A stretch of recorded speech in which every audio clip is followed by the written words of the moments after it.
guys, welcome back to my channel. Assalamualaikum warahmatullahi wabarakatuh sebelumnya. Oke, di segmen kali ini aku akan ngebuka segmen baru, yaitu segmen BK, Basmi Kekepoan.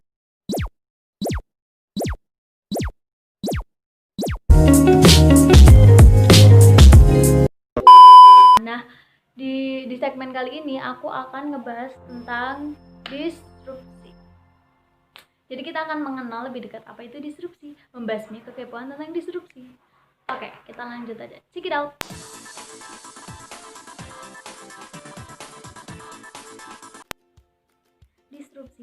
Disrupsi merupakan perubahan besar-besaran secara fundamental atau secara mendasar.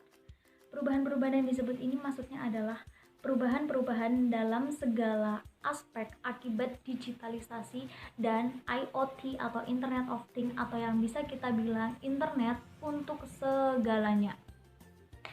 Nah, ini mengakibatkan pasar-pasar lama akan tergantikan oleh pasar-pasar baru, atau pemain-pemain lama akan tergantikan oleh pemain-pemain yang baru, di mana pemain-pemain lama itu menggunakan teknologi itu secara serba fisik, dan pemain-pemain baru ini akan menggunakan teknologi secara digital.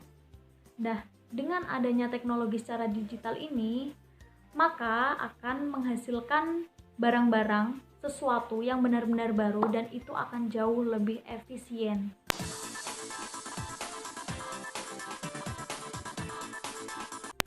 Contoh disrupsi itu ya era sekarang ini, era pandemi COVID-19. Di era pandemi COVID-19 ini kita melakukan semuanya serba digital karena kita harus menjaga jarak dengan orang lain.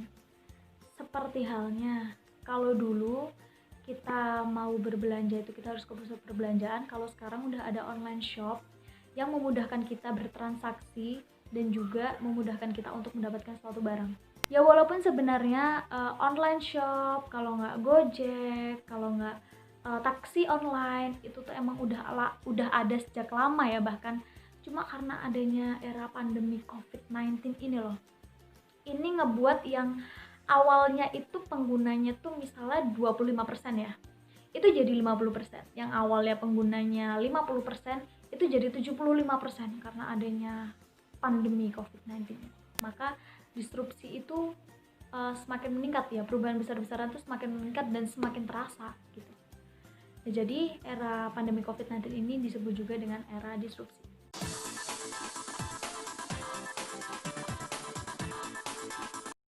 Disrupsi ada itu karena adanya perkembangan teknologi dan kreativitas seseorang dalam menghadapi masalah.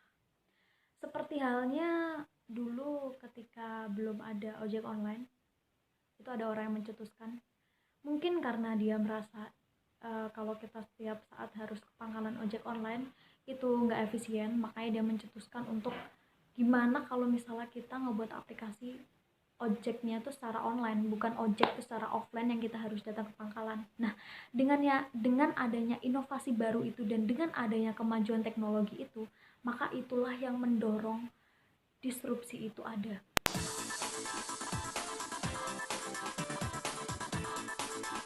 Dampak disrupsi itu bisa baik, bisa buruk, tergantung gimana sih kita menyikapinya dan gimana sih kita tuh bisa mengikuti perkembangan teknologi yang ada. Kalau misalnya tetap stagnan, misalnya ada ojek pangkalan ya, yang dia tuh tetap menerapkan cara-cara lama ya, tetap di pangkalan terus, nah maka itu nggak akan ngebuat dia semakin maju gitu kalau dia tidak mau bergabung dalam bisnis ojek online. Karena kenapa?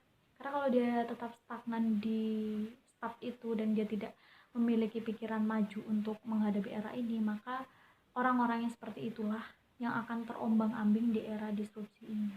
Jadi kita harus benar-benar pinter-pinter, jadi kita harus benar-benar sekreatif mungkin untuk mengikuti perkembangan zaman ini.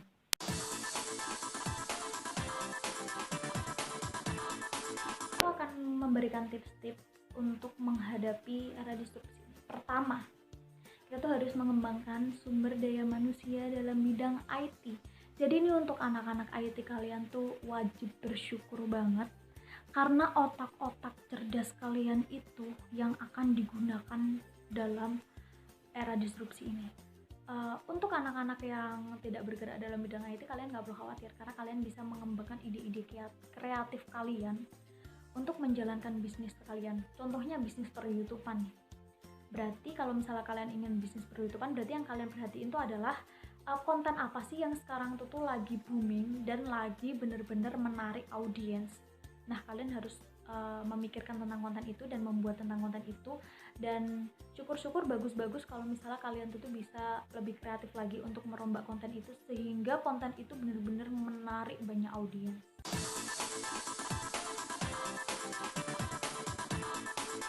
Jadi ayo para generasi muda, jangan bermalas-malasan lagi. Sekarang bukan waktunya untuk bermalas-malasan.